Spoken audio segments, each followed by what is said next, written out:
I cannot believe that I have never ever made this video before. The whole reason why I haven't made this video before is because at the beginning of joining this community and making this YouTube channel, the idea was that I would just simply make some fun videos to connect with the Therian community as well as the ultra-human community. And I never really thought about, you know, educating people or anything, but the more my channel grew, the more people started requesting for me to make educational videos as well. My audience grew from people who already know what Therianthropy is and are already in the community to people who have never even heard of it before and are just simply interested in it. So I guess I'm here to finally just cut to the chase and actually explain to you guys what Therianthropy means.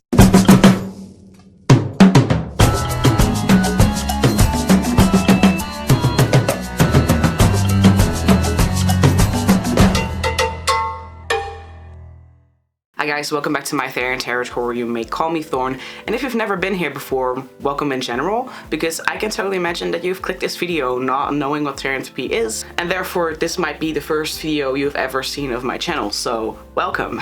Maybe you're here because you stumbled upon a couple of Cordobics videos and you're actually thinking, oh, I'm actually interested in that. Maybe you're here because you've kind of heard of the term before but never really knew what it was about, and for all you know it's kind of like a furry thing maybe. Or maybe you're here because someone close to you, such as your child or your sibling, has come out to you as a Therian and you want to know more about it. Well, you've come to the right place. Therianthropy means you non-physically identify as a non-human animalistic being based on involuntary animalistic experiences. That is a whole mouthful, I know. Trust me, I've practiced it quite a couple of times to be able to say it in one go. But I can also understand if you don't immediately grasp what exactly Therianthropy means from just that sentence. So I'm going to be breaking down the entire sentence, kind of explaining all of the aspects about Therianthropy. Let's focus on the identity part first. As a Therian, you identify as an animalistic being. This means that in some way or another, on a non-physical level, you kind of feel as if there's some part within you that is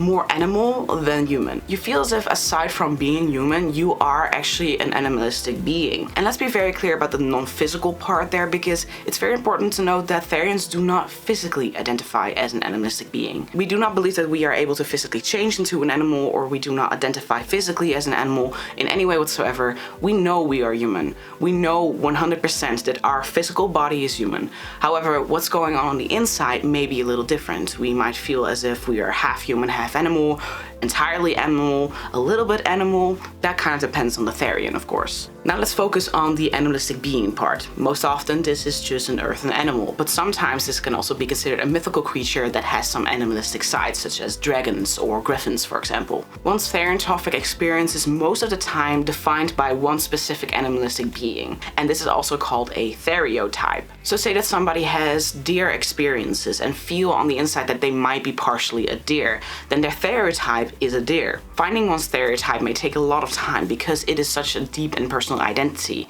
You don't just randomly claim to be an animal.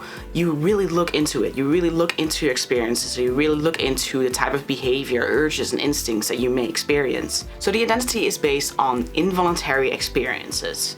Let's start with the experience part first. As I mentioned just now, one of the non-human things that a Therian may experience are urges, instincts, behaviors, personality traits, anything alike that is related to a specific animalistic being. To name a couple of examples, one of such experiences may be the urge to make certain animalistic vocals, such as barking or meowing or chirping. You may instinctually experience certain behaviors that you do not deem to be entirely human, such as the urge to hunt, for example. Maybe you feel the need to fly, maybe you feel the need to swim and be able to breathe underwater. And while there may be a couple of overlapping factors between instinctual human behavior and instinctual non-human behavior, it's often quite compelling, it's often quite significant to the Therian, and they feel as if it's not entirely human behavior. And let's take a quick step back for a second, because you may be thinking, well, any human can pretend to be an animal, for example, or really make themselves believe that they are an animal while they're really not. Well, I mentioned that the experiences are involuntarily. This means that Therianthropy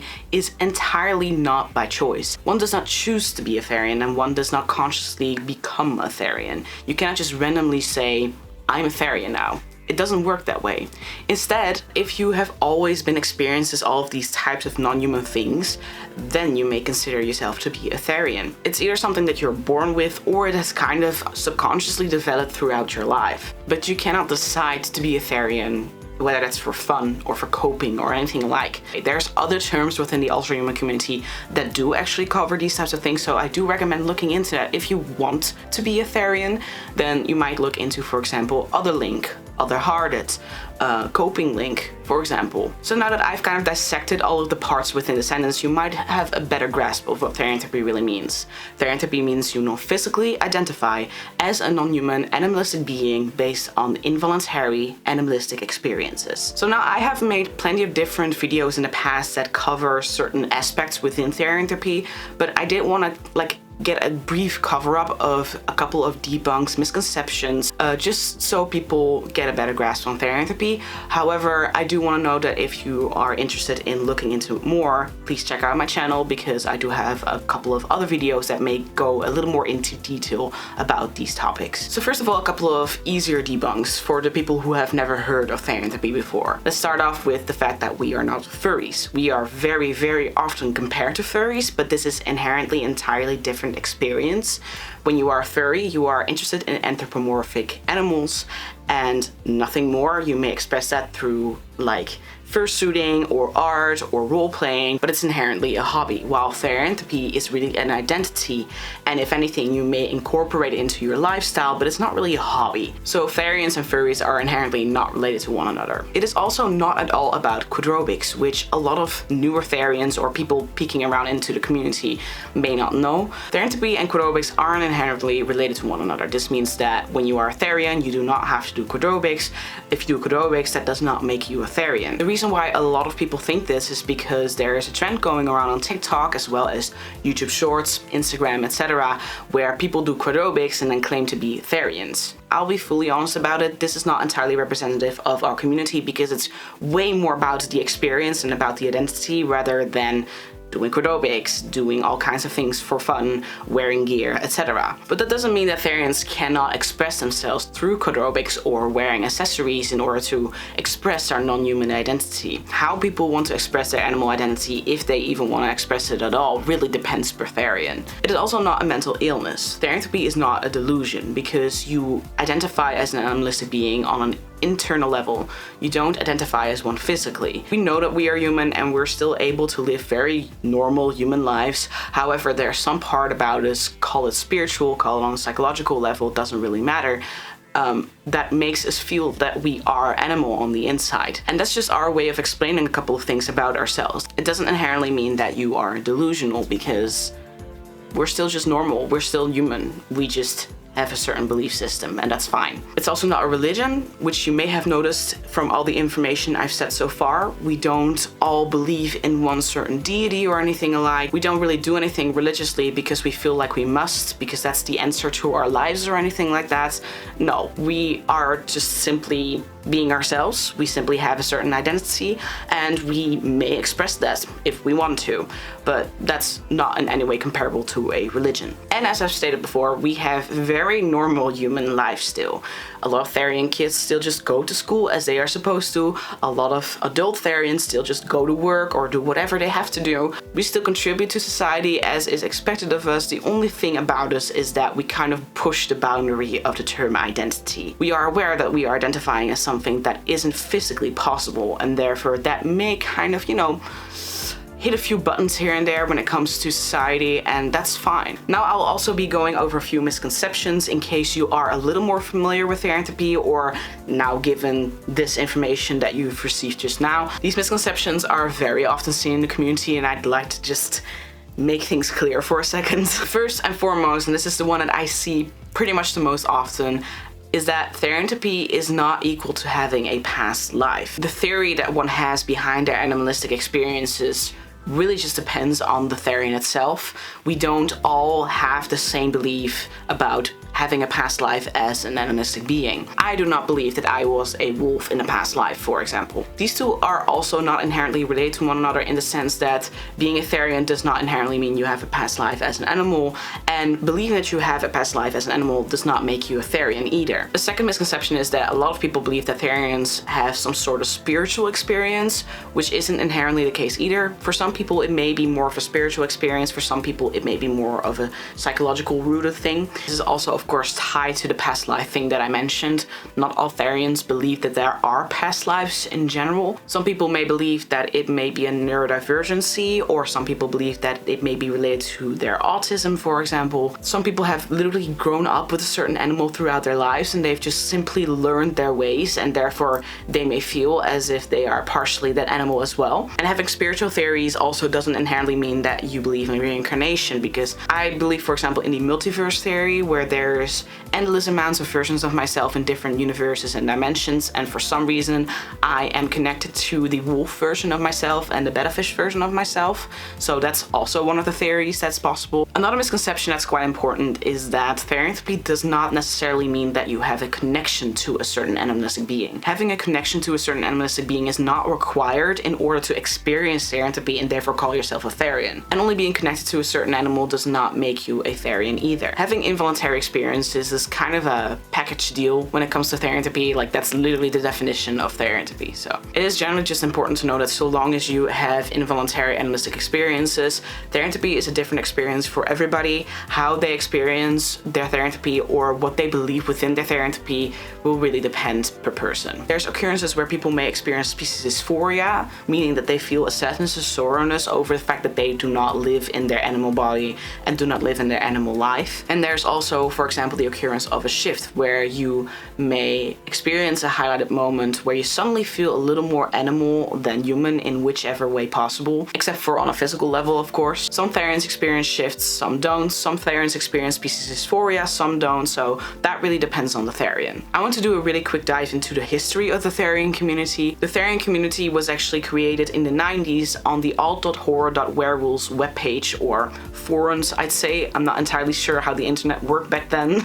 It was basically a werewolf fan forum. However, people started to slowly talk about having werewolf experiences themselves, and then other people came saying that they had experiences that weren't inherently tied to the werewolf, but rather a were-cat or a were-dog or a were-deer, for example. And yes, we used to call that a were. We used to say that if you had a werewolf stereotypes, for example, that you were aware and that you were a werewolf. However, around 2005, they changed the term were into Therian. This was probably to prevent people from thinking that we believed that we were physically able to change into an animal of any sorts, and instead we called ourselves a Therian. This used to be more of a spiritually rooted term, but nowadays it is seen as just an animal identity in general.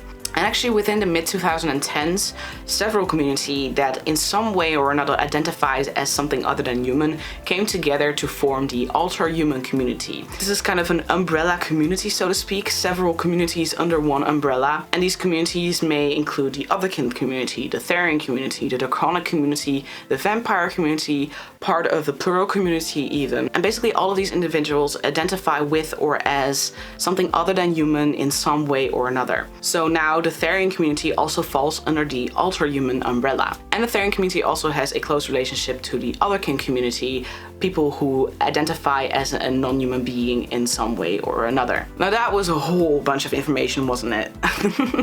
I thought to wrap up the video, I'd give myself as an example simply to kind of maybe get an even better grasp on Therianthropy. I did want to note, of course, like I said before, Therians experience their Therianthropy in many different ways, and I just happen to be one of those many examples. So I'm not saying that this is the ultimate example, but I just want to give out an example so you guys may get a little bit of a better grasp. I am a Therianthrope, more specifically a polytherian, meaning that I identify as more than one animalistic non-human being, and I identify as a black-faced wolf and a bettafish, also known as a Siamese fighting fish. These two are my stereotypes, and I must admit that the wolf stereotype is a lot more dominant than the bettafish stereotype, so throughout my day I mostly experience this wolf urges, behaviors, instincts, etc., etc. This is not inherently visible to the naked eye, depending depending on how much I trust to show you, so to speak. It is something I can keep for myself. There is often moments that I feel a lot more shifty, for example, meaning that I feel a lot more connected to my animal self rather than my human self for a little highlighted period. And at such moments, it may suddenly show just a little bit, meaning that I may be more playful, for example, or I may want to run a lot, for example, all of a sudden, or I make vocals all of a sudden that you might find a little strange. It's all possible. But if I'm just in public in general, I usually do not show any of these types of behavior because it can be quite easily suppressed most of the time. I live in an apartment with my girlfriend, I study, I plan to get a job in forest and nature control. I have a steady income, I pay my taxes, you know, I contribute to society. So you might start to understand that me being a Therian doesn't mean that I'm any different from anybody. Maybe to a certain extent, but this is not visible to the public eye. And if I'm like super comfortable with you because you're like totally accepting of everything that I experience, then, you know, I might go full out. I might, you know, start play fighting with you, or I might cuddle with you a little more wolf-like, you know. But that's of course only for those who are open-minded enough to let me be myself. Anyways, I hope you guys liked this video. If you did, please leave a like down below, or maybe comment down below. Or if you have any critique, you can also comment down below, of course. And if you really like my videos and want to see more in the future, perhaps consider to subscribe. And I'll be seeing you guys in my Therian territory in the next video. Bye. A massive thanks to my Therian territory members Elkira Wintermist, Basha Hex, Kristen Rebase, Shadow the Wolf, Arden Zephyr, Jobo Gamer, Oz, Thomas, Voilo, and Waita. Join the Therian territory membership for early access, extra features and content, and more personal contact with me.